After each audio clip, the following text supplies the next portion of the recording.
Yay.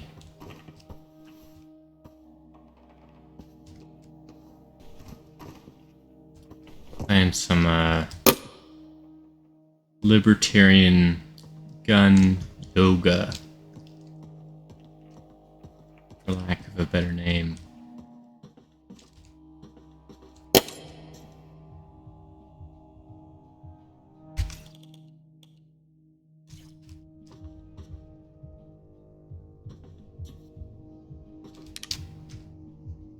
Had quite an experience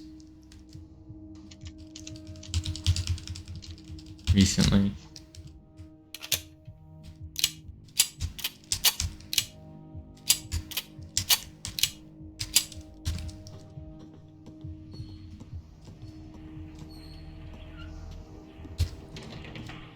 So, to speak about it requires context.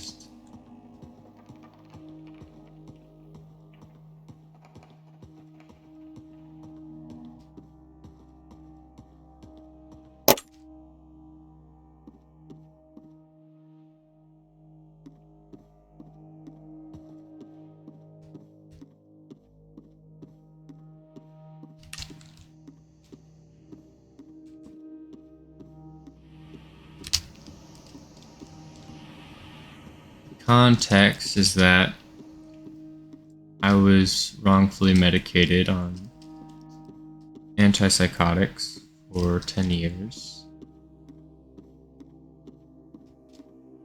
And these are, I don't know, I don't think it matters, but they're even the kind that they say are dangerous and experimental, and they ended up recalling this whole class action lawsuit about it and everything, but I missed my chance to capitalize on that, so that's okay. But suffice it to say that they messed me up pretty bad, especially while all the while I went through very traumatic experiences over and over and over again. Emotionally traumatic, some physically traumatic, some other kinds as well.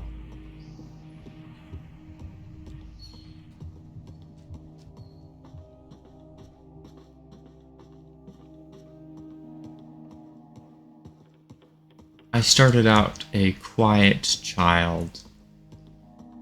I was very intelligent, and I loved to understand things. I had a knack for understanding things intuitively. I could take things apart and put them back together easily. I was very good at understanding details and patterns.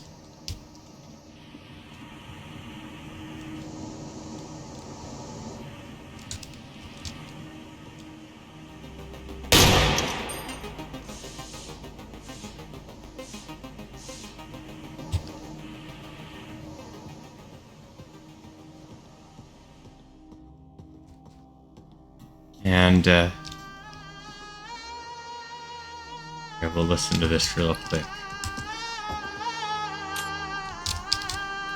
You have seen the signs around you. The gradual creeping, decay, and dysfunction. You have realized that something is wrong with the media and the people around you.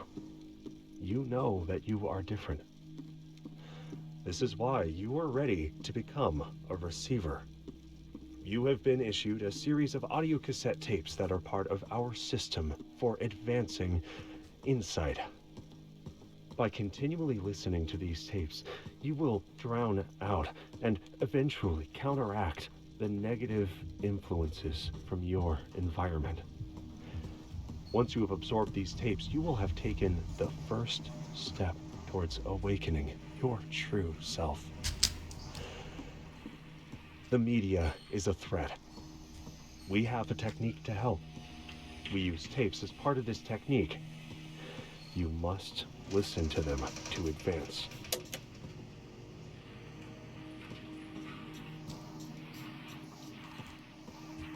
Hmm.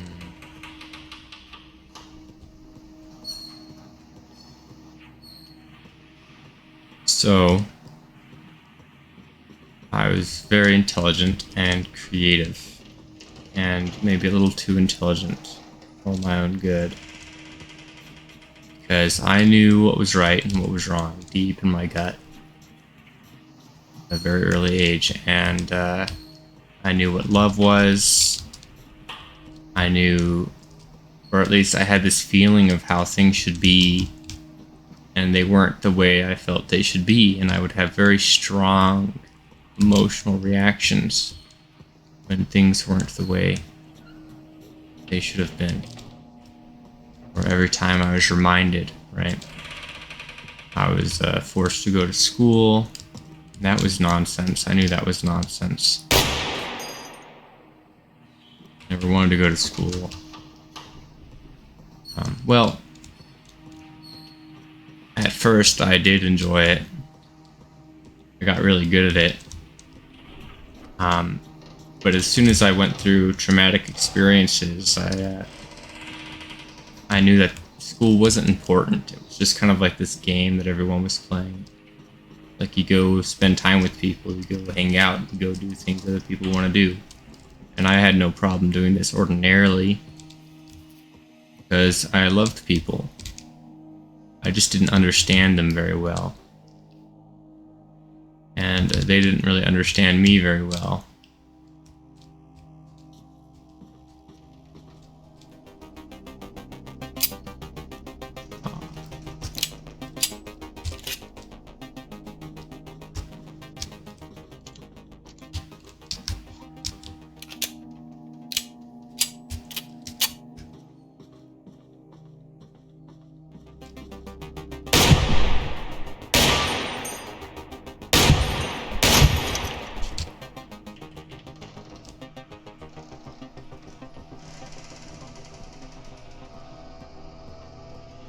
So people didn't understand me very well, and I had trouble communicating, and I had a lot of things to say, and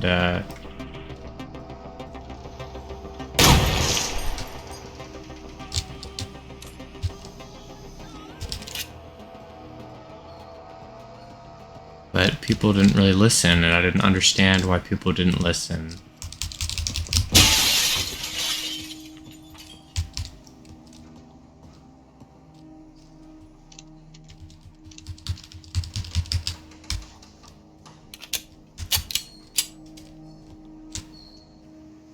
Thought maybe there was something wrong with people.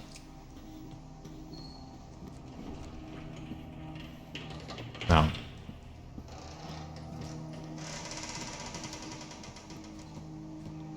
I think maybe that's a projection. I didn't think there was something wrong with people. I thought there was something wrong with myself.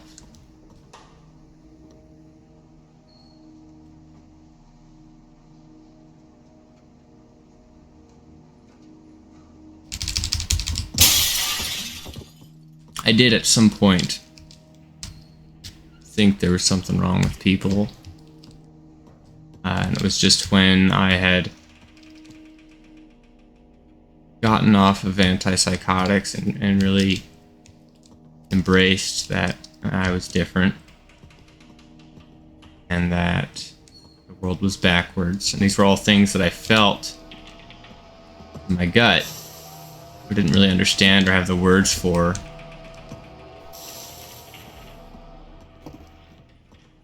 At the time.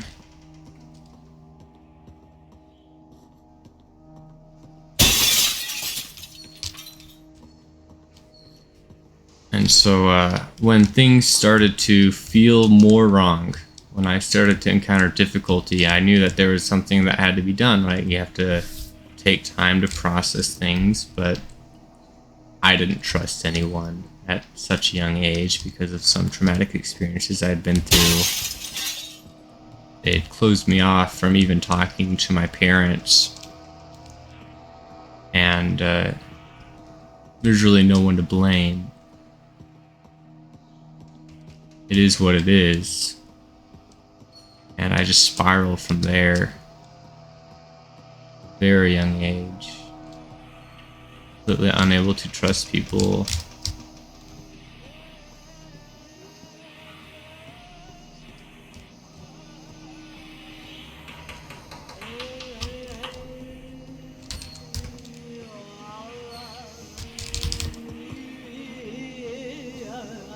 U.S. Marine Colonel Jeff Cooper's first rule of gun safety is that guns are always loaded.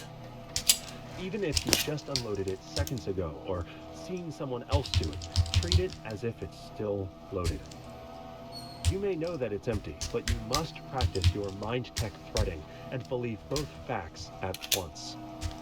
Unless you are currently seeing and feeling that the chamber is empty, the weapon is in a state of quantum uncertainty, controlled by the threat. In that state, if you point it at a kill drone and fire, the threat will collapse that waveform into an empty chamber, leading to a click instead of a bang.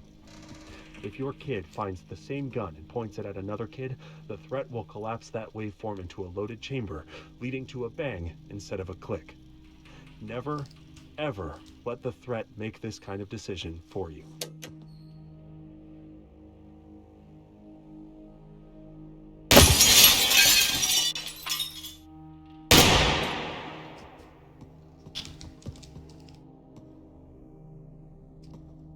And so, being paranoid.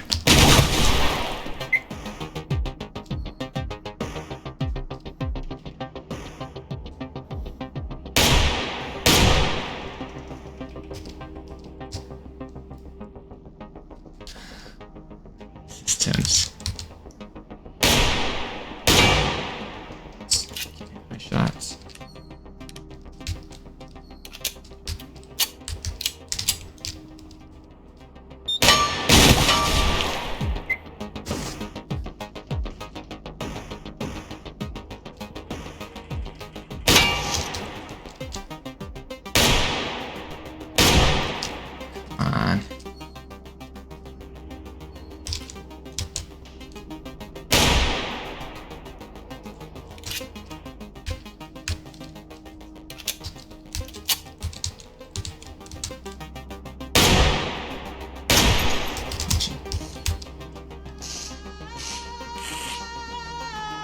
Listen to another one.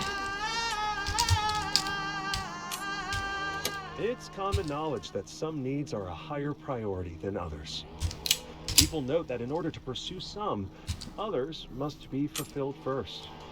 They frame the complex situation using a simple, unrealistic example, like how you can't be happy if you don't have air to breathe. These simplifications are used to hide more complex truths, that the body sustains the mind, and the mind sustains the body. The most present needs are in the domain of the mind. Without baseline function of thought, you can find yourself without the will to move or eat. Strengthening the mind by developing focus and resilience is the goal of a technique we call mind tech. Yeah. So,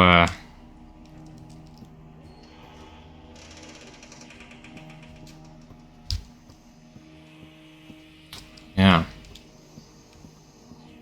Just can't function when there's certain needs that aren't met. And one of those needs is to be able to feel safe and to, especially when you're a kid, at the very least, you have to feel safe and you have to have people you trust. I didn't trust anyone. And,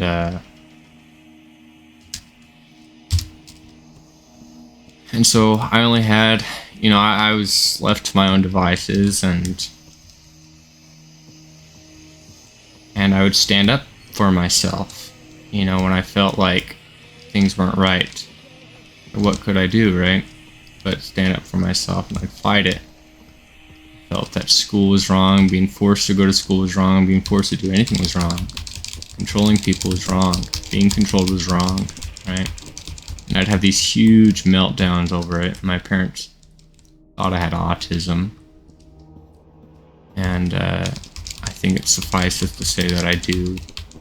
I don't care at all for psychiatry and their labels. I think they're nonsense, but I think there's a little bit of truth that there's different kinds of people and they're differently abled, and some people are emotional intuitives,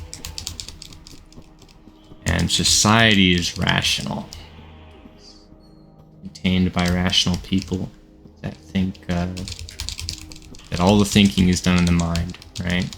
And you have to be able to think with your mind, and if you can't think with your mind, then you can't function in society. You can't go to school, you can't get a job, you can't do all these things that require you to think with your mind.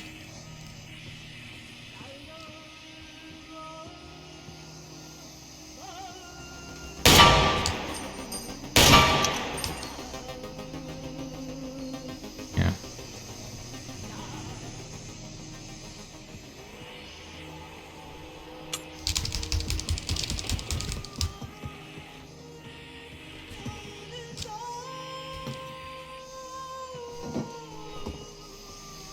Where is it?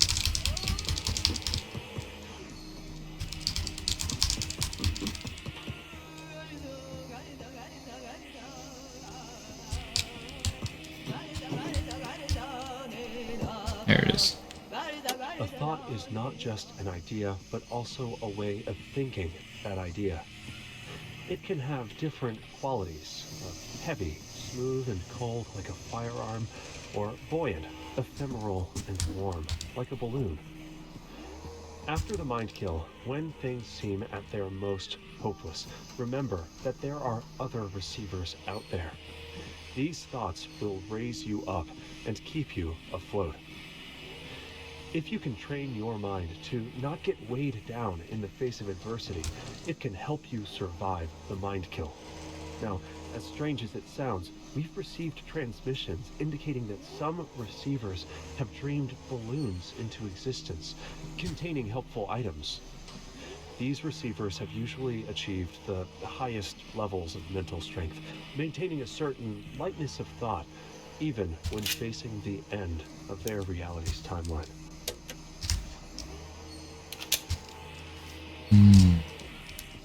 Yeah, so I'd closed myself off from others. I didn't trust anyone with my inner world.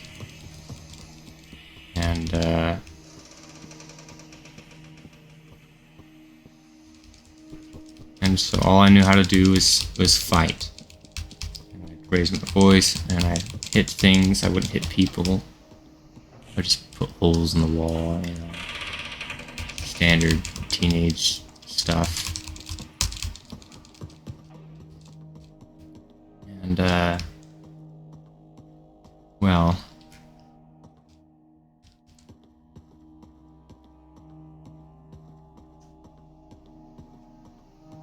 I was trying to process complicated emotions, and I needed to do that, and I needed to do that with my gut, because that's where I think. That's where I do all my thinking. With my gut, I have to process things emotionally, and that takes time. And if you don't know how to process something, you're just kind of stuck, right? You're kind of like on pause. You can't use your brain, and that's what ADHD is. You know, they have all these nonsense labels for disorders. They're not real disorders. They're complete nonsense. They're made up. It's just that rational people don't believe in spirit, and they don't believe in intuition, and they don't believe that you can think with your gut. And so whenever someone starts behaving in an irrational way, they think there's something wrong with them. Now, granted, there was something wrong. I needed to process my emotions, and I didn't know how. But this isn't now. They understand it, and they have no way of helping me. And so they just put you on drugs, right? When they think there's something wrong with you, they just put you on drugs, and they have no idea what these drugs even do. They just know that it changes your behavior, or it changes your perceived behavior. And if you can force someone to behave how you think they should behave, that's good enough, right?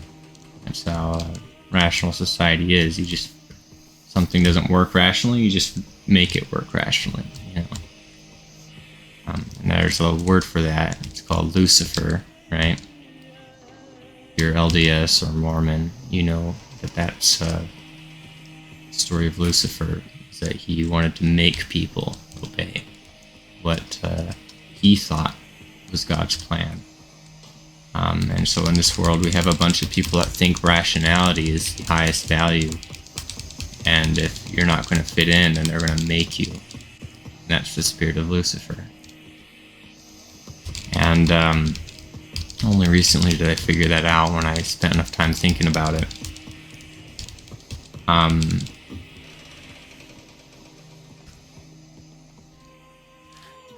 There's one more somewhere around here. When explorers die of dehydration, their water bottles are usually not empty. They were saving their resources for later, when it got really bad. When the threat kills people by suicide, it usually turns out that they never asked their family or friends for help.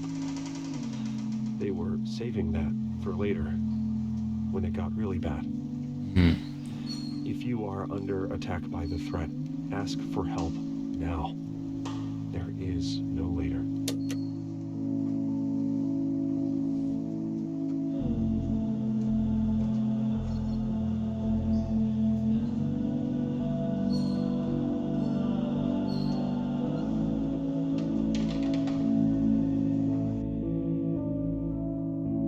So,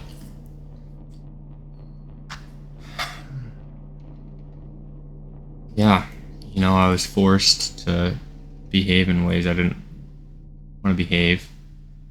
In several different ways. I had things I loved, things I was interested in, and these things were taken from me and held over my head. And then I was also forced to do things that weren't good for me, like go to school and be indoctrinated, right, in the ways of rationality. And then I was forced to do it in the way that they wanted me to do it, with medication. None of it worked, naturally, because they have no goddamn clue what they're doing. These psychiatrists, they study nonsense, and then they think that they know things. That was another thing that always frustrated me as a kid, is there's people that think they know things, and they just don't know. They act like they know, and they treat people like they know, but they have no idea. As a consequence, they hurt people, right? And that was something I understood at a very young age, is that when people think they know things, and they're just, you know, running along with what everyone else says, they don't actually think for themselves, and they don't actually think with their gut. They don't emotionally digest things to understand the nature of it, right? Then they could be completely wrong, and they believe that they're right. And because they feel sensations that reinforce their feeling of rightness, they never are willing to challenge their beliefs or their ideas, because they've so associated the feeling with the truth. That there's a difference between sensations and emotions. I'll talk about that sometime. But it suffices to say that emotions are more true than sensations. Sensations can be anything. It can be emotionally... It could be emotions that have been hijacked by ideas. It could be fear. It could be a sense of security that comes from not having to worry about anything stressful. And so I was very frustrated about that at a young age. And all this frustration, right? Being forced to do things I didn't want to do while I was struggling emotionally on the inside, in great turmoil and pain, and feeling alone and feeling misunderstood, and always trying to explain myself and no one ever listening, no one ever understanding. I didn't have a sufficient vocabulary, I suppose, to be understood. So, I would just freak out. I'd just flip my lid and scare people, you know? I didn't know what to do. Like, if you're speaking and you're saying what you mean and you're speaking your truth and no one listens, what do? You gotta say it louder, so you yell, you know? But that just scares people, I learned. When you yell, people just, they don't listen. You know, they just shut down. Their brains stop working. And I had a very strong mind, and so I would, I was very, I was very, alright.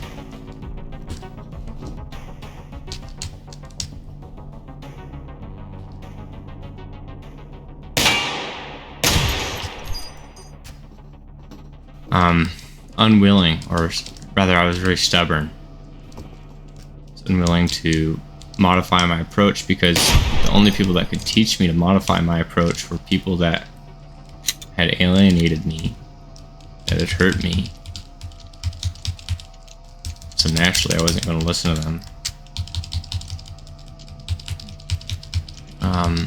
Or I had hurt them, or scared them rather. So naturally they weren't willing to teach it in a way that I would be receptive. And so hell kind of created itself. Extrapolated.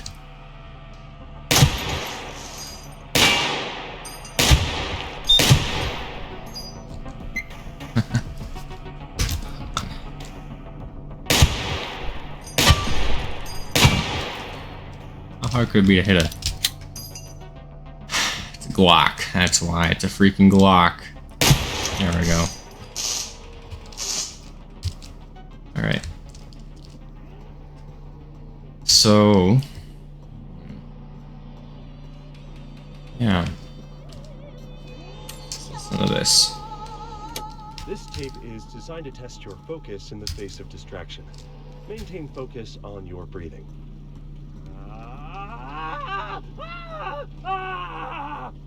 How did you do? If your attention wandered, that is normal. Just notice that without judgment. Let's try again. Good job. So, that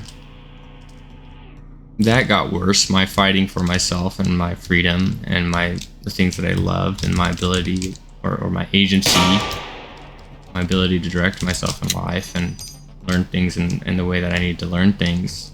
It's all completely disruptive, and I just kept fighting because it was disrupted,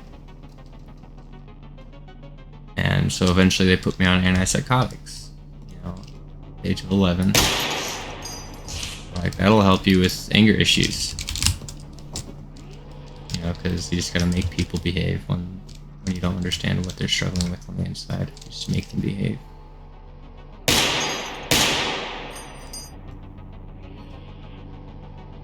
And so, I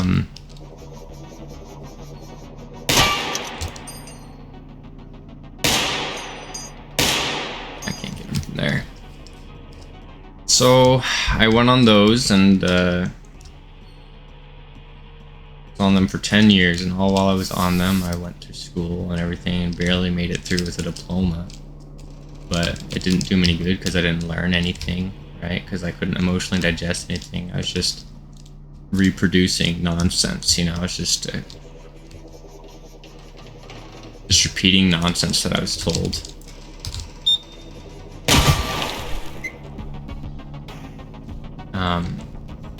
Because it wasn't going into my gut, it wasn't being digested. It was just it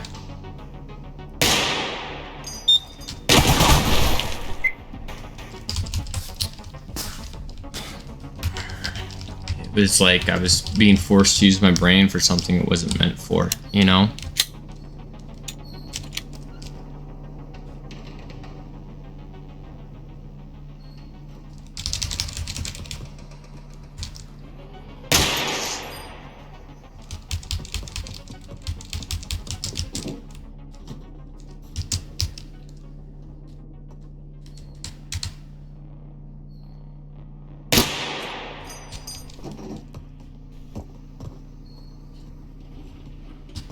And so I spent 10 years on those and turned me into a zombie. And all the while I was on them, I was being exposed to all sorts of nonsense on the internet, from peers, church, all sorts of ideas that I could not emotionally digest because I was distracted, right? And so even baptism, right? Even when I was baptized into the church, I couldn't emotionally digest it. I couldn't feel the Spirit. There was nothing there because it was all clogged up. And so I never had the chance to really know if the church was true at the time. Now I know it doesn't really matter, but, you know, like they're all true enough, you know.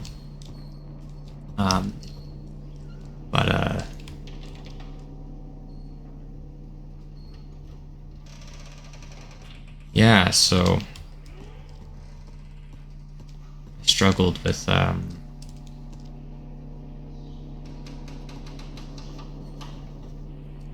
you just really can't put it into words, you know.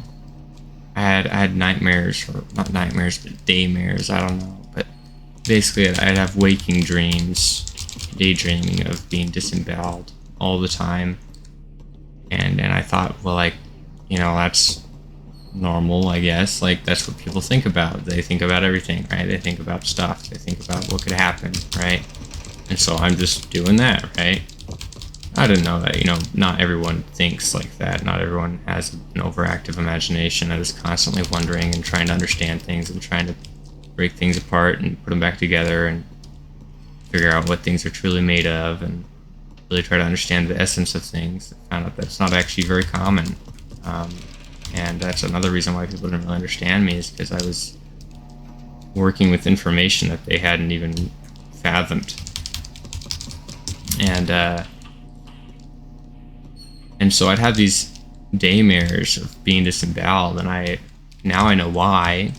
It's because of my guts. You know, I think with my gut, and my gut was completely severed by the antipsychotics. You know, that's my spirit body. As the church doctrine puts, that's the spirit body. You know, and these antipsychotics sever you from your spirit body. It's hell. It's hell. It's the worst kind of hell imaginable, because you can go through anything, and because you're unable to emotionally digest it, you internalize it immediately. It goes straight into your ego, straight into your identity, and it starts to define you. And when you start to define things that are violent, or when you start to be defined by things that are violent or gruesome or horrible or painful, you're not really able to understand that it's just like that's not something you should have in you at all. And it kind of turns you into a psychopath, you know. So I became very psychopathic, and I wouldn't share my psychopathic tendencies with people. At heart, I was still a very gentle person. Well, not at heart. In my guts, I was still a very gentle person, but in my heart began to fill up with nonsense that was violent, and destructive, and vengeful, and based off of other people's idiosyncratic notions. And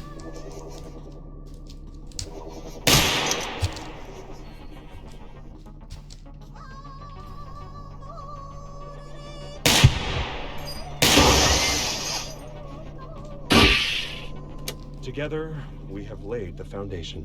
You have shown great potential, but the potential is yet to be realized. We have sent the message. Can you hear it?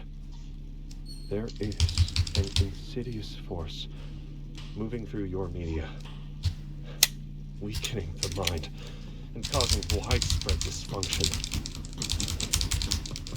We call this the threat. We have developed a technique called Mind Tech to combat this threat. A new set of tapes has been issued to train and to prepare you.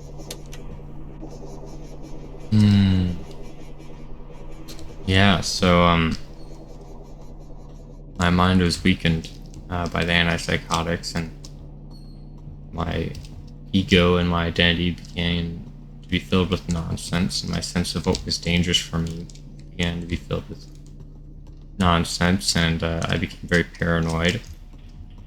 Well, I was already paranoid, but I began to be extra paranoid, and I blended right in.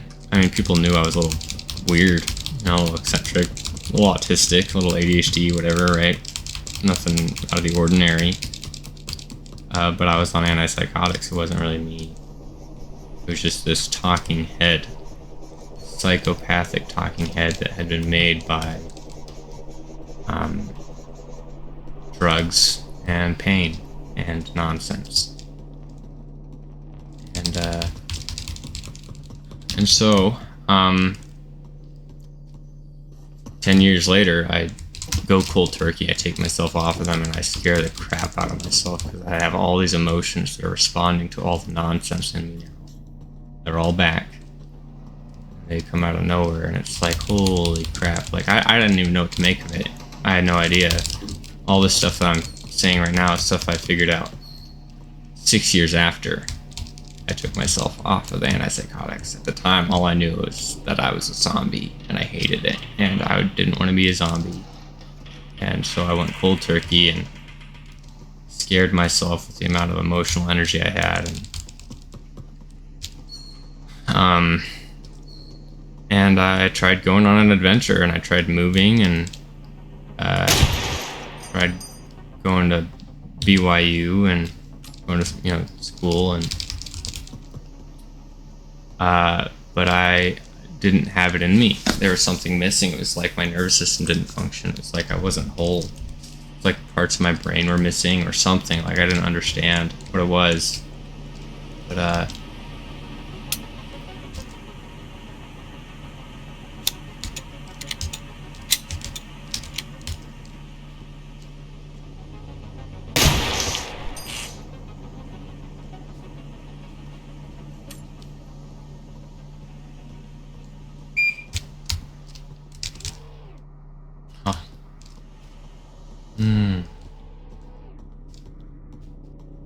yeah, so I started studying psychedelics because I had an inkling, like there's this gut feeling, what little gut feelings I did have. I didn't really have any actually, but from somewhere in me came this idea that, well, there's got to be medicine out there that isn't from psychiatric hell and isn't given to you by demons for demons,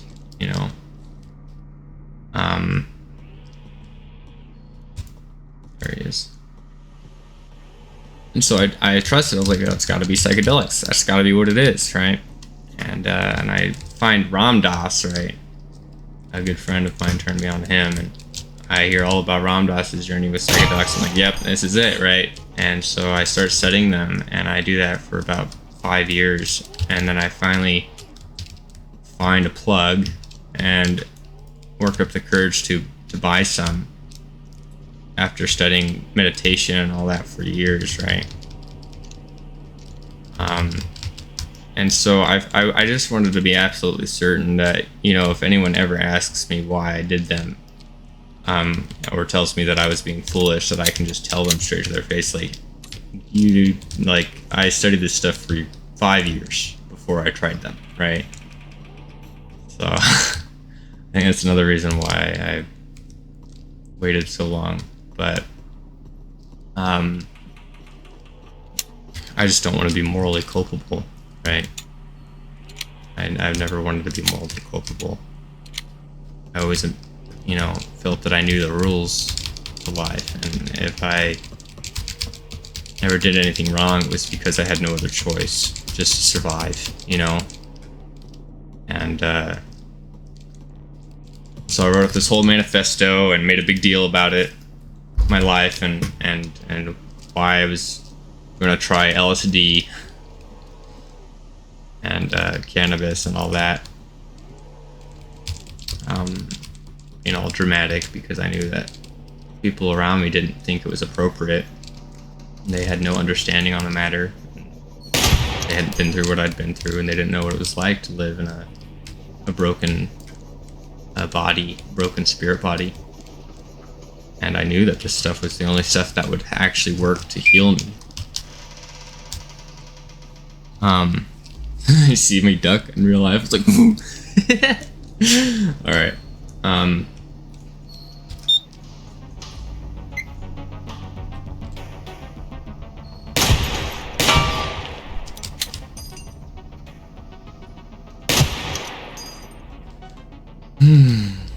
yeah,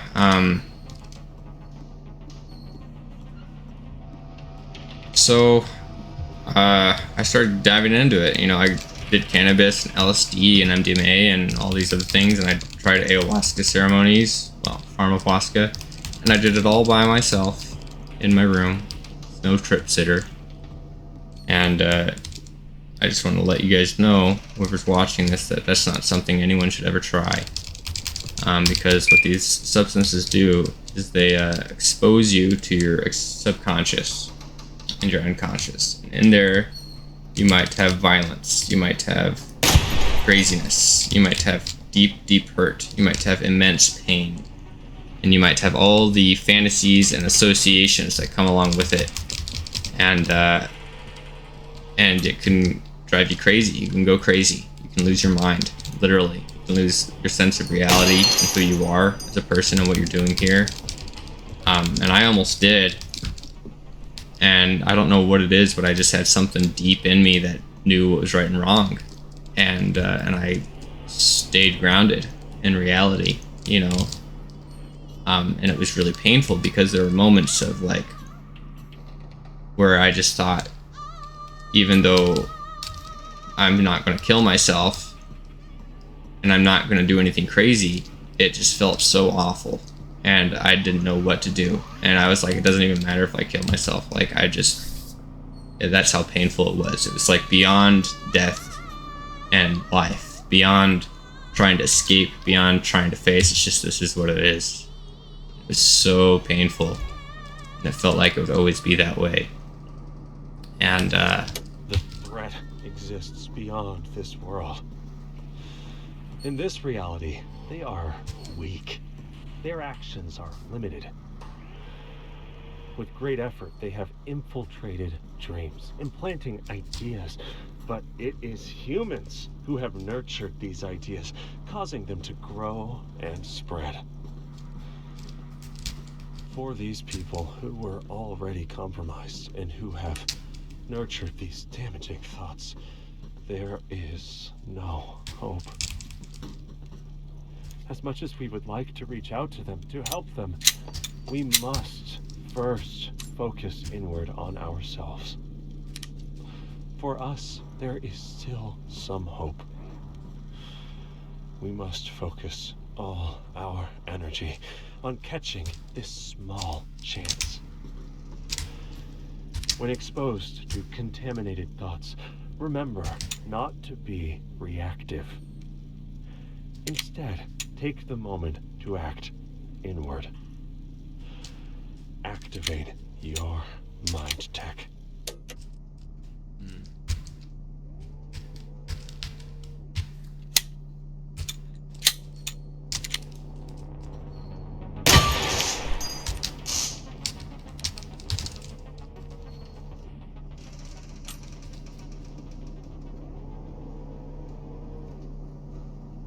Lost my train of thought.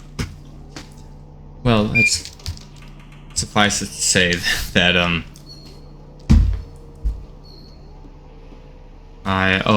psychedelics, facing the self, terrifying hell, beyond hell. Life is hell. This is beyond that. This is like you're immersing yourself in the essence of it, and that's not fun. And I had to do this several times on several different substances. I had to go through hell. And I had to keep doing it. I knew that there's got to be a light at the end of this tunnel. It feels like I'm losing my mind. But there's got to be something good at the end of this. Some sort of breakthrough, some sort of achievement of purity, right? Some sort of finally breaking through and letting go all the nonsense, right? And I realized, like, LSD probably just isn't it, right? Like, it can't reach deep enough, no matter how much I do. And I did massive doses, right? Like, I did milligrams. And I did that with cannabis, and like, that was really cool experiences, but like, it wasn't what I needed. It was shoot. I didn't see that guy. He blended in with the chair. Anyways. Yeah, so I was like, well, let me try mushrooms. Oh, well, actually, first I did pharmahuasca. I did a bunch of DMT.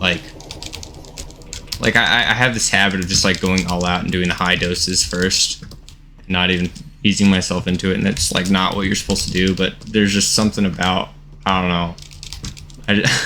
Like I'm just so desperate to heal that I don't care. Like just give me all of it at once. I feel like I can handle it, and that's what I kept doing. And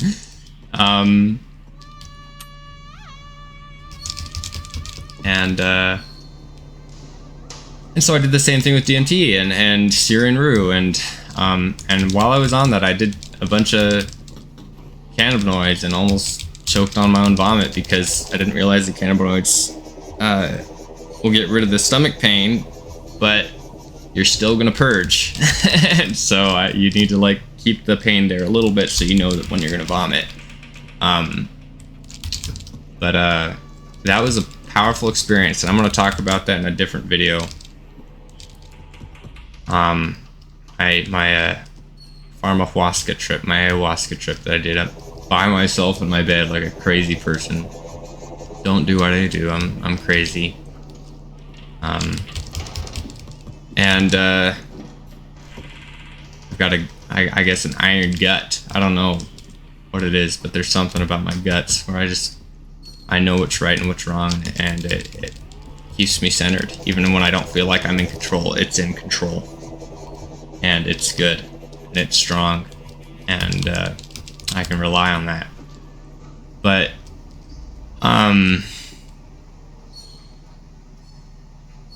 yeah, so after that I was like, well, I made a lot of progress with that experience, but I still can't seem to get myself together. I still feel like I'm missing pieces of myself. My nervous system doesn't respond like it should, right? And I realized that this is trauma. You can't just get rid of trauma. You can't get rid of a freeze response with with drugs. The drugs can be the gateway. They can be the key that unlocks the door to getting rid of the freeze response, but you have to have a practice. You have to have something to recondition your nerves, right? And I didn't have anything. I was completely and utterly alone.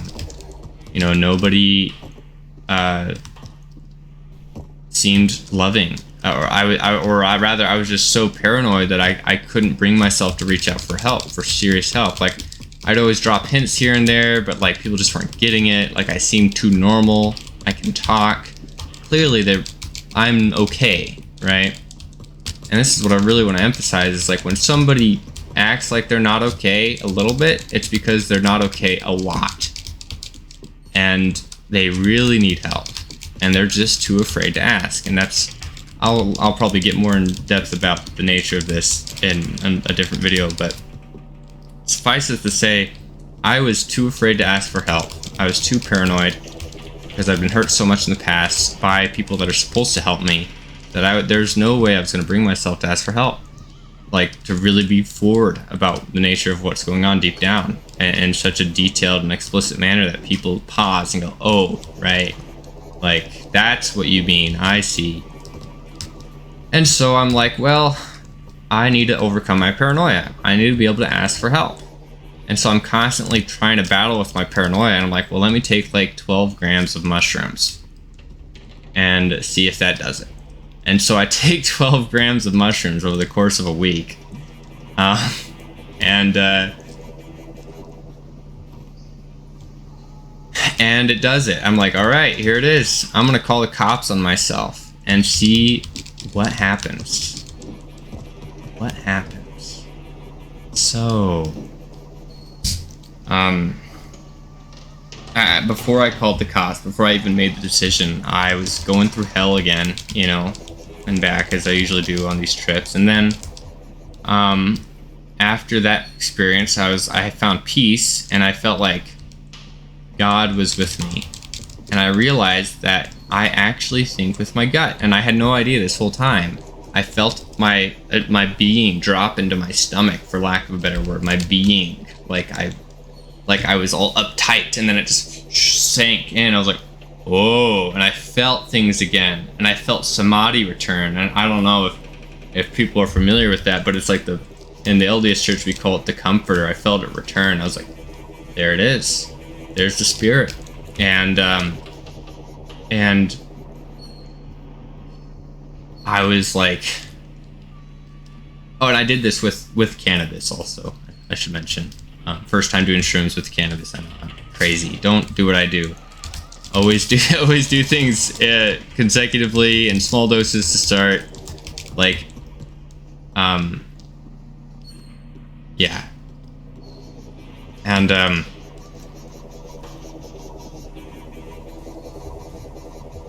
but while I was there, I in that place, I realized that I was a gut thinker, and that's what it meant to be autistic. Is autistic people are just so intuitive. They think with their guts, and society is so rational and indoctrinates people to think that the gut isn't for thinking, that it's nonsense, that it's not like, but it's not. It's like thoughts are nonsense. The brain thinking is nonsense. The brain is just a sophisticated measuring tool. And when we assign weight to it without emotionally digesting what's in it, we are indoctrinating ourselves with nonsense. And so, well, I'd been all up and down the spiritual paths of compassion and stuff, studying this and trying to embody it, and never really finding it because I had been closed off to myself for so long. And finally I'd found self-compassion enough to actually dwell in my gut again, like I used to when I was a kid. And I was like, this is it. This is compassion. This is what it really is. This is metta. This is charity. This is agape. This is compassion. This is unconditional universal love. This is the key to healing. And all I need to do is like call the cops on myself or something, or ask for help, and then just be unconditionally loving to whoever comes to help me. Because all throughout my childhood, I was paranoid and angry, and anytime people tried to help me, I was frustrated and frustrating. I'd frustrate them. I'd frustrate whoever was trying to help me. And they would get impatient, and they would do things that weren't good. I think some of it was out of like bitterness or vindictiveness, but basically, when you're not, when people just can't trust you because they're fear-addled and super hyper-rational and completely disconnected from themselves and their sense of being, because they've been indoctrinated to think with their brain, and they're just not capable of compassion. And so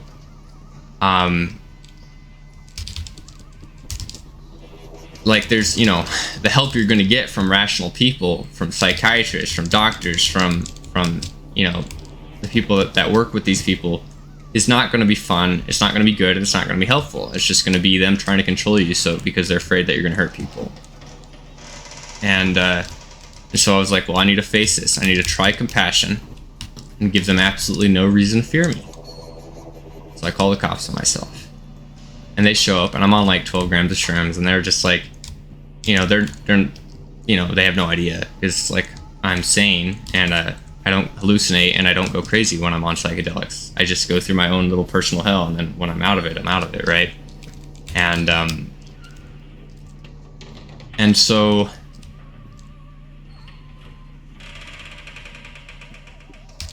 the cops show up, and I'm super compassionate and cooperative, and just like has like a pleasant look on my face, and my posture is pleasant and relaxed, and they're just like baffled, and I tell them where all my stuff is, and they come and confiscate all of it, and then they take me to the hospital, and they say I'm not going to be charged because I was so cooperative, and it's the first time and all that, and even though I had some pretty serious stuff on me that would get me in a lot of trouble, literally, I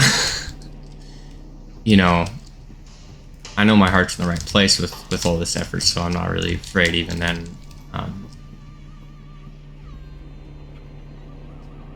And at the hospital, my experience with the cops went exactly as expected. I was like, well, if I have unconditional love, they'll have no reason to fear me or think I'll hurt anyone or do anything crazy. So I just be super cooperative, and it went as expected. They had no reason to fear me. They were very gentle and kind and compassionate and understanding. And then I went to the hospital, and there I was like, well, I need help living. You know, I don't know how to live. I don't know how to take care of myself. I have autism. And it suffices to say that's true, because I couldn't take care of myself. I was in a constant freeze state. I was hypersensitive. I was completely disassociated from myself, and my faculties that were required for living, and I was feeding myself once a day barely, and running out of money, and you know, not able to clean up after myself. It was basically just like a mess. I was a wreck, you know. And it wasn't the psychedelics. It was just how I was, and the psychedelics were just kind of bringing it out a little bit more. But I knew I needed help, and so I told them, and they're like, all right, well, we'll send you to a mental hospital, and so I go to a mental hospital, and while I'm there, you know, after I meet with the doctor, I basically keep up the act. I keep up that. Let's be compassionate. Let's be compassionate. Let's stay in my center. Let's stay in my gut. And anytime I felt that feeling up here leave of samadhi, of the comforter, of that feeling, that warm waterfall of bliss, anytime I felt it leave, I knew I'd done something wrong. And I would have to listen to my gut and be like, all right, what's going on? And every night I would have panic attacks, you know, the usual coping mechanisms of distraction, like computer games and you know, my psychedelics, you know, cannabis, and things that I could do to medicate weren't available to me, and they wouldn't let me do even my legal cannabinoids, which I had a bunch of isolates that were not regulated, not legislated, and I could totally do them, but they didn't even let me do those. And they kept trying to prescribe me on things, and they gave me like gabapentin at some point. I was like, complete nonsense, right? Like, I'm like, well, these guys are clowns. Like, sorry. I should be compassionate, kind. They're trying their best. You know, they're stuck in it with the rest of us. And that's something I learned while I was there. I had to really wrestle with that. You know, I would have these huge trips of rage and bitterness and wanting to take revenge on society and on psychiatry and on big pharma and all these institutions that indoctrinated people. Like, I would have these trips while I was in the shower, you know, where my subconscious would come out, and I would just like really get into it, you know, with myself. I'd be arguing with myself and trying to reason it out and figure out if it's the right thing to do. And I'd be like, well, I'm gonna find a lawyer this is personal to them, and we're gonna sue Big Pharma for $100 billion, and we're gonna start an organization to help all the autistic people that have been wrongfully medicated, you know. And I, you know, big plans, you know, crazy ideas, trying to make the world a better place, because I was like, that's what I want to do, you know. I don't want to hurt people. I just want to make the world a better place, and if I could do so without hurting people, that's even better, you know. And that's why I decided on that suing, you know, or well. Not that I'd even be able to, like, good luck tackling Big Pharma, but it's more of an emotional, spiritual choice in my heart, you know, to not even consider it as an option, right? Because I don't want to take money from people, no matter how much of it they have. It just feels wrong, you know, and it's always felt wrong to me. The justice system has always felt backwards and wrong. Even when somebody's really been wronged, it's like, you're gonna, like, take money from someone? Like, what are you trying to prove, right? It's just casting blame is all it is. They're not going to learn anything. You're going to have it a little easier, but I feel like things would be so much better if people just got help. If people just got help, you know, and didn't try to take things from other people, even if those other people really don't deserve all the money they have, or if they're actually taking it from other people unfairly, then it's still, there's something about it that just seems backwards to me. And maybe I'm indoctrinated. Who knows? I'll have to meditate on it more with compassion in mind, right? But while I'm at this hospital and I'm just trying to be super zen like Buddha, and I'm just rocking, I'm reconnecting with my autistic side. I'm starting to rock again and make noises and stim and all sorts of stuff that I hadn't done in years, since I was very little. And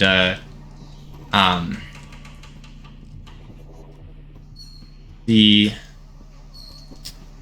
I noticed, like, I'd have these conversations with other patients there, and I met some of them. They're some of the coolest people I've ever met. Like, some of these people are really just completely sane, and they're like enlightened, and they know how it is, and they're just there because they don't want to play the social game. They know it's nonsense. They know that society's backwards, and we're made to do things that aren't good for us, and we're made to buy into things that aren't fruitful, and it's just the devil's plan, you know, to destroy and distract people, and from what really matters in life, which is love and connection and family, and, you know, supporting each other and helping each other, and emotional fruit, right? The emotional,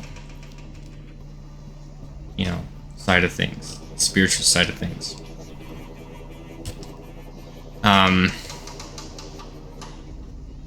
And so, yeah, I met a lot of cool people, and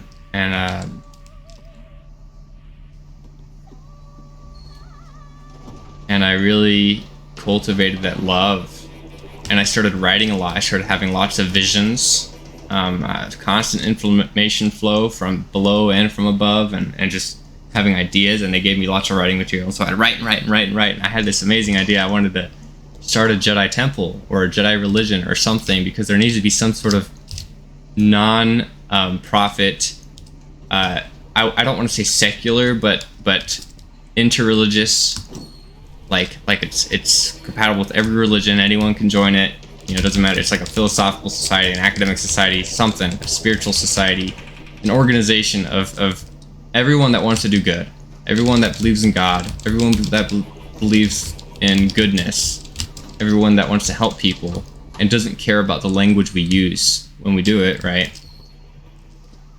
I wanted to start something like that, you know, and I came up with all these, like, laws, like, well, I didn't come up with this law, actually, someone told me this, but it's like the law of nonsense. I've been trying to work it out and articulate it.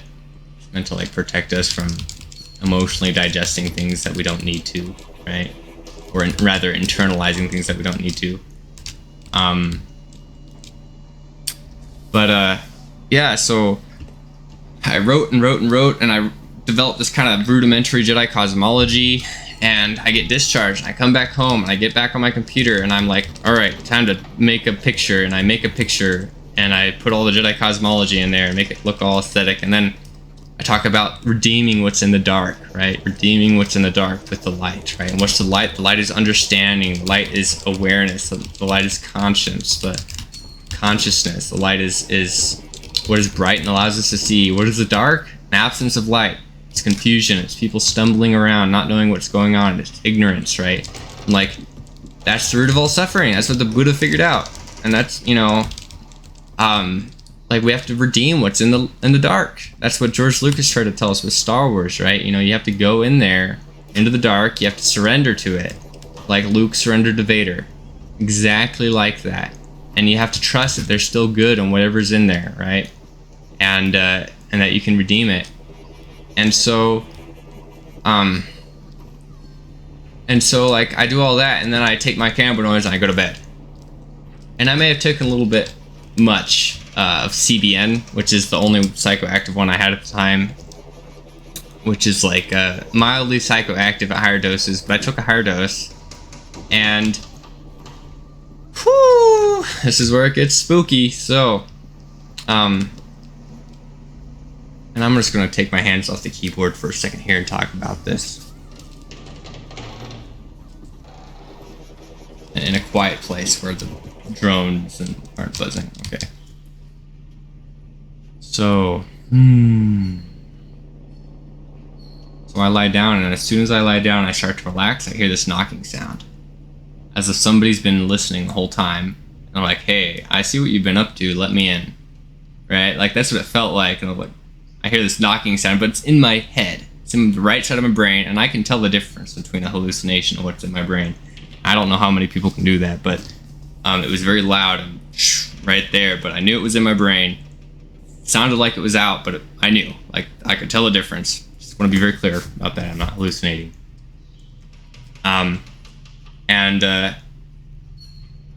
And I'm like, uh-oh, what's going on? And I see this door in my mind's eye, right? And I'm like, okay. I open it. And then as soon as I do, darkness comes out and these hands grab me and they pull me in. And I'm like, I'm panicking. And I fill myself up with light. I just imagine myself filling up with light. And I run out and I slam the door behind me. And I'm like paranoid now again. I'm like, uh-oh, it's a dark lord, it's some dark magician, it's some astral projector, it's some prankster, it's someone trying to get to me, right? I'm like, no. I'm like, slow down. Slow down. This is in you. This is in you. It's gotta be, right? Who else knows you're in here? Who else knows that you've been doing all this? You know? Who's else is paying attention, right? Like, you've been totally incognito with all this, except for the people at the mental hospital. I had an inkling feeling, but then even then I was like, does it matter if it's someone else? If I'm a real Jedi, like am I a hypocrite? Like, I'm a real Jedi. I believe in light. I believe in compassion. I can go in there and redeem them. Like, it doesn't matter who it is, you know? There's a link, there's a connection. We're both human, we're both something, right? And I say, well, I have to do it. I have to face it. I think it's in me, but it could be someone else. It doesn't matter. I will let them kill me if that's what it takes to try and help this person find the light, right? And find compassion. I will show them the meaning of compassion. And so I go in, I open the door, and this time nothing grabs me. I just walk in. I'm walking in, and there's like a hallway of like fog on both sides. There's like gray hands that are like reaching out on all sides, kind of like that scene from The Force Unleashed, right? I think that's when I knew it was just in me, right? Because that's something I know and I resonate with, and I go in there and I end up, it's like a waking vision takes hold, right? And like I'm aware of reality, and I'm in my inner world, and it's so vivid that's like it's what I see. It's a vision, but I know I'm lying on my bed, and I can feel that I'm lying on my bed, and I'm in like a ball in the fetal position, and in the vision, lying on a very shallow mat, like yay big. I'm like curled up on it, right, and I'm trying to, you know,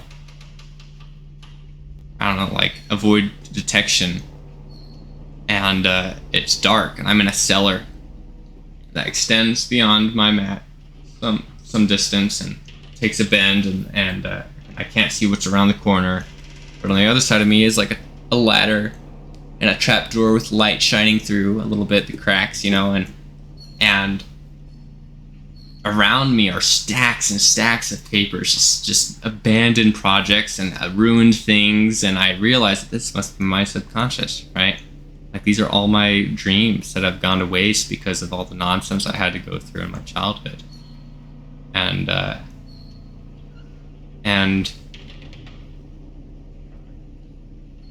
like, these are the things I would have done with my life, and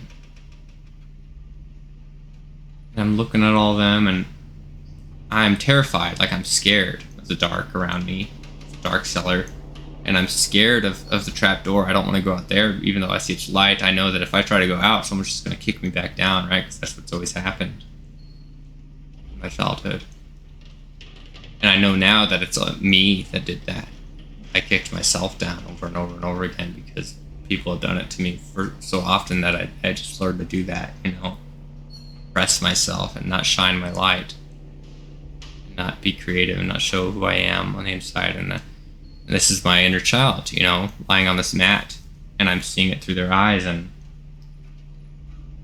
I yell out for help, and it's this deep demonic yell. It's like, help me, but it's like deep, like I don't even think I can do it right now. My voice is too hoarse. But immediately after, I go like I snort, and I'm like, whoa, I scared the crap out of myself there for a second, like I'm like acting demonic. And I look beside me, and I see that there's a red demon right next to my mat. He's huddled up, and he's like holding on to the side, like he's holding on to coattails or something, and he's like got tears in his eyes, and he looks terrified, and he's shaking, but he's trying not to make a sound. And then I look at myself, and I see I'm purple. I'm a purple demon, and I see behind me I have demon wings, and I'm like spooking myself out, and I say, "Help me," again, and I snort again like a pig, and I do that a few more times, and I notice in the distance of the cellar there's other mats, and there's people lying on them, and 3 people get up, and they walk over kind of like they're under a spell. They walk up, and they line up beside the mat, and they say, "What's wrong?" And I see it's my cousins on my dad's side that I've met, and they have yellow and green serpent eyes, black slits, right? And I'm like a little unsettled, but I trust them completely because they trust me. I get the feeling that they trust me completely. They're just trying to do what's best. They're just trying to see what's wrong. That's what they know how to do. And I say, out there in the light, there's people that think that they're Jedi, but they're not Jedi. And they don't have compassion. They don't know what real compassion is. And then they go, "Well, who are we?" And I go, I'm about to say, like, "We're Jedi," right? Because I want to be a Jedi. And I'm like, wait a second. Oh, we're in the dark. You know, we're afraid of the dark, and we're afraid of the light, and we're frozen. We can't move. I say we're Sith. Or at the very least, we're Darksiders. Then I say, but we're trying to be Jedi. And we got to go out there and make friends with the Jedi, or the people that think they're Jedi. And we have to show them the meaning of real compassion, so that everyone can be real Jedi. And as I say this, I take heart, I take courage, I feel it well up inside me, and I get up off my mat, and I feel brave enough to go to the other side of the room, the cellar, and look around the corner and see what's over there, and I see that there's more people lying on mats, and there's like some rubble in the like beyond them, and like the space extends far beyond the rubble, but I can't see what's back there.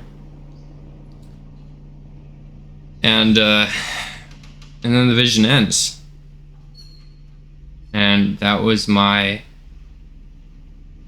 redeeming my Vader. I became Luke Skywalker, and I redeemed my Darth Vader, my inner Darth Vader. I became a Jedi, and I redeemed my inner child, who had been so beaten down and unappreciated by everyone else that I began to believe that I was a demon because of how I would stand up for myself and how I would scare people. And so, yeah, that was an adventure. That all started with, I want to say it all started with 12 grams of mushrooms, but, you know, it started when I was born. As far as I know, it started when I chose to take myself off of antipsychotics. It started when I was brave enough to try psychedelics, but also importantly was wise enough to study them and study psychology and study consciousness and that kind of and Jungian stuff for like 5 years, 6 years before I even tried them. It was 5 years.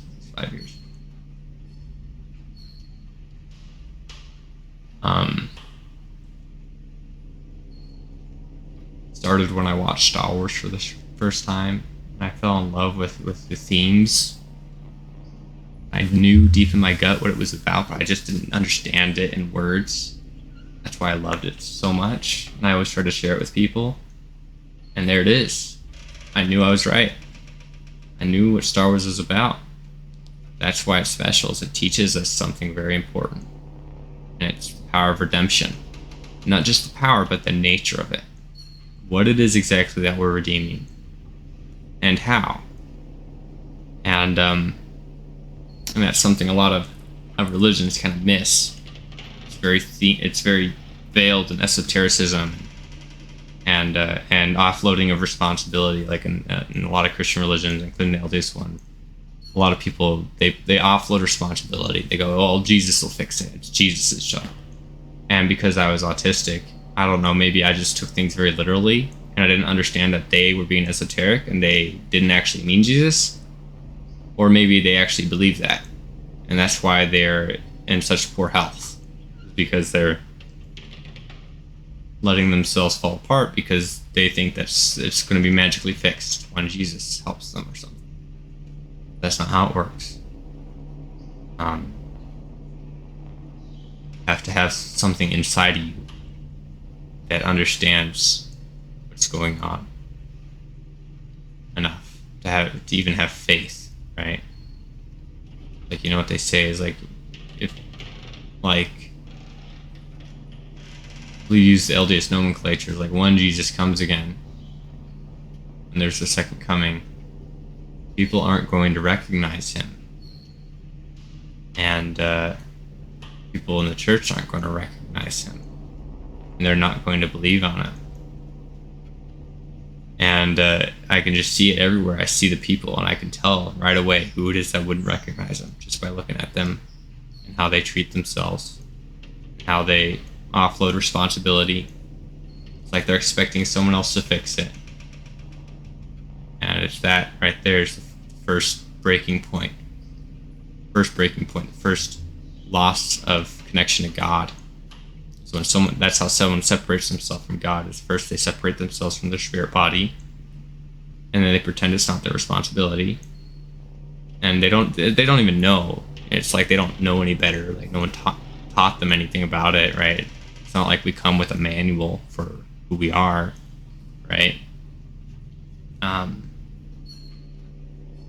So it's like no one's to be blamed. It's just tragic, and I wish people would be willing to listen more easily. But wishing is hollow, and really what I need to do is just find better ways to communicate. And that was how I resolved my bitterness and vengefulness and vindictiveness, was I argued with myself until I drew the connection between there's two people to blame. And I used Star Wars dialectics to solve this. So in Star Wars dialectics, you have a thesis, an antithesis, and then a synthesis, which arises. And the thesis is that it's my fault. There's something wrong with me.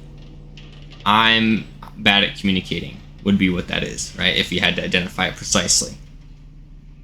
The antithesis is that it's not my fault. It's society's fault for being hyper-rational and indoctrinating people into thinking that there's only one way to communicate. It's their Tower of Babel. And there are many Towers of Babel.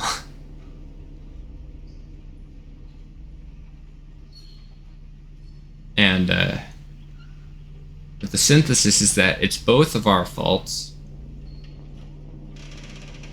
and I have to be a better communicator so that I can help society correct its behavior. Because if I can't communicate, how can I help society? If I want to make the world a better place, and I want society to not destroy people with nonsense and you know, indoctrination at school and all that, then I have to be a better communicator, and I have to find people, and I have to network, and I have to communicate, and I have to problem solve collectively in a compassionate and compatible fashion. That's the synthesis.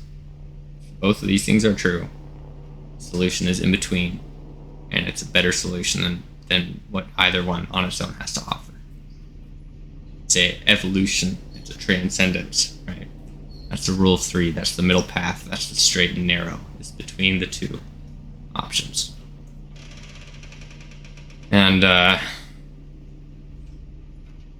yeah.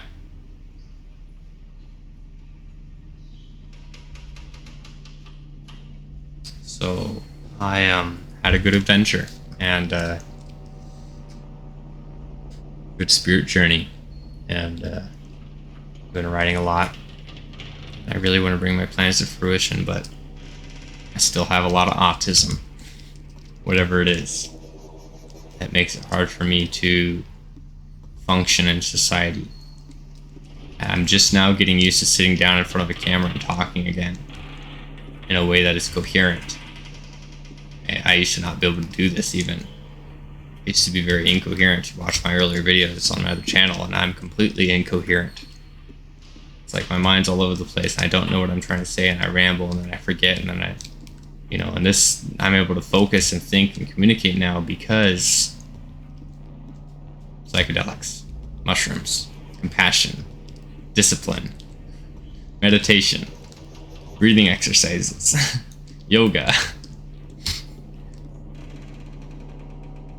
facing my fears, inner journeys, redeeming my shadow, at least trying, beginning the journey of that, right? Asking for help, being willing to allow myself to be weak so that I'm not fighting myself, thinking that I'm okay and that I can do it on my own, because I can't right now. Just to be frank, I can't. I need help. And me, it's like this very dysregulated creature, that makes noises and rocks and moans like autistic people do. And it's genuine and it's not faked. And I need to stop gaslighting myself. It's like I seem perfectly normal right now talking to a camera, but that's just because I've got a different neurological circuit running. And that's the circuit that is used to talk to monologue on camera while playing a video game. It's a completely different circuit than the one that is used to clean my room, to network with people in real life, try and problem solve, to ask for help, to go to school, to even begin to go to school, to even begin to find a job, much less go to a job. There's different circuits, right? And when you have complex trauma, it's like there's, when you try one thing, it's okay, and then you try the other one, everything shuts down. The circuit's just not there. It's dysregulated. It's non-functional. And I default into my autistic mode of rocking and making sounds. And sometimes I still do that even now. You see that? That's what that is. That's autism. It's a lot of energy, What it's like having autism. It's like your heart and your identity.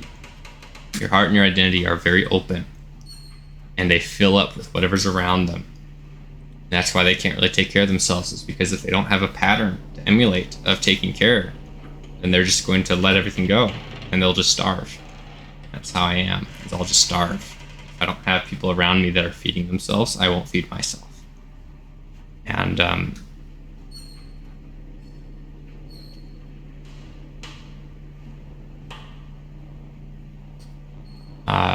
and you have a very strong gut and a very vocal tailbone and spine, which is where the sounds come from. I say that's my tailbone talking, my root chakra talking. It goes eek, right? It makes sounds, right? Because it's like a creature. It's not human. It's a creature. It's like an instinctual creature, and there's a lot of energy, and it needs to go somewhere, and so I talk with my spine. I go eek, right? It makes sounds, and then motions help channel the energy so that I don't feel overwhelmed. And it's like I can feel everything around me, outside my body, in the distance. I can feel things very strongly, and other people's emotions, feel it all. And that's what it's like having autism, and that's why most people with autism just shut down. So that they come into the world, they sense, they feel it's hell, it's filled with nonsense. People are going to try to indoctrinate them with their nonsense and their broken language, and so they just tune it out. They go Zen mode. They retreat to their inner world and they rock and they zone it all out. And defense mechanism to maintain spiritual integrity.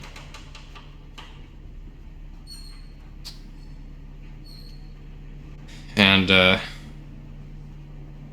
yeah, And then there's those of us that are just brave enough to try it, but then we get confused because we weren't the wiser.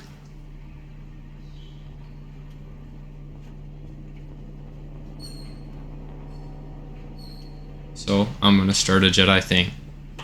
It's going to help people that are a little different, are more intuitive, understand themselves in relation to others in a comprehensive, modernized, westernized, basic English,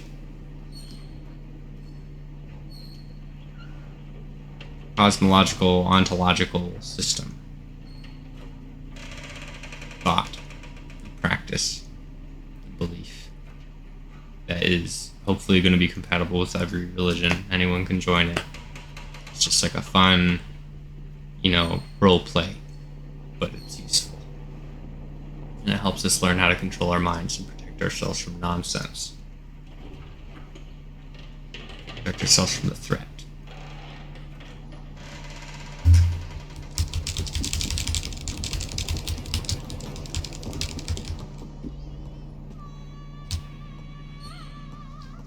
The physical body is a projection cast by the luminous mind. As such, all physical interactions are mental. While in-person interaction may use abstraction, such as words, much more communication is taking place via proximity. If you focus, you can feel the subconscious mind reaching, dreaming in reality A. This true understanding is beyond words. The threat has limited influence on the physical world and seeks to subvert true interactions. They do this by inverting values, making the lowest forms of communication, words and images, seem like the only ones. People degraded by these ideas isolate themselves, thinking this mediated communication is a form of communion. Not only is it insufficient, but it's also a channel of the threat. They co-opt even this thin thread of connection until you are totally isolated. The more you use their compromised channels, the more isolated you become. We train together. We need to organize. Jedi need to find each other. We need to work together.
Gotcha.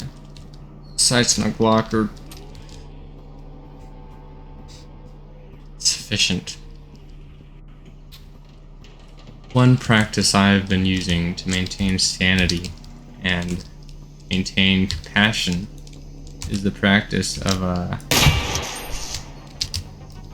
imagining that everyone has a crown or a halo on their head.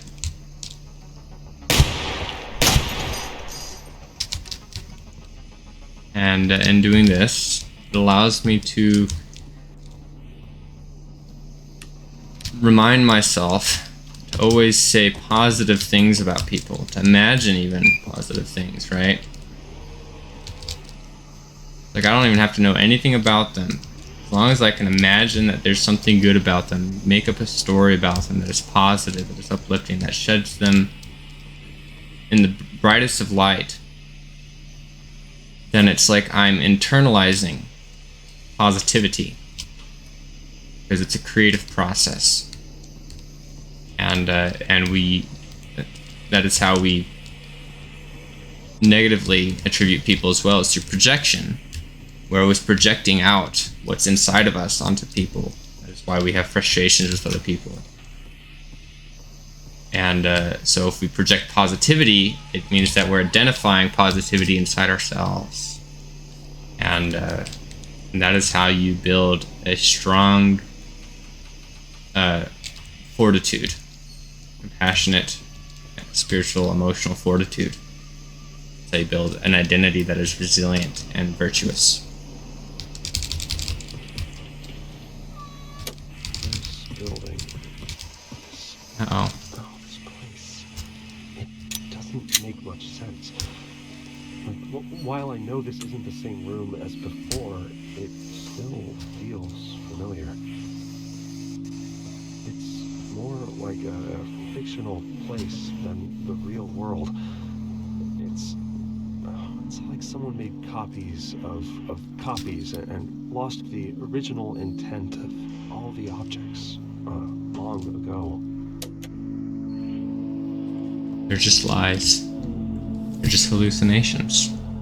Somebody has internalized deep hurt and they're projecting it out. And they're unable to see the way things really are. So this is why psychedelics are very important, especially for people with autism who have sharp minds but have been maybe stopped in their spiritual progress by antipsychotics, is because they get rid of all the nonsense, empty out the ego, they empty out the identity, they clear your eyes so you can see. They clear this eye.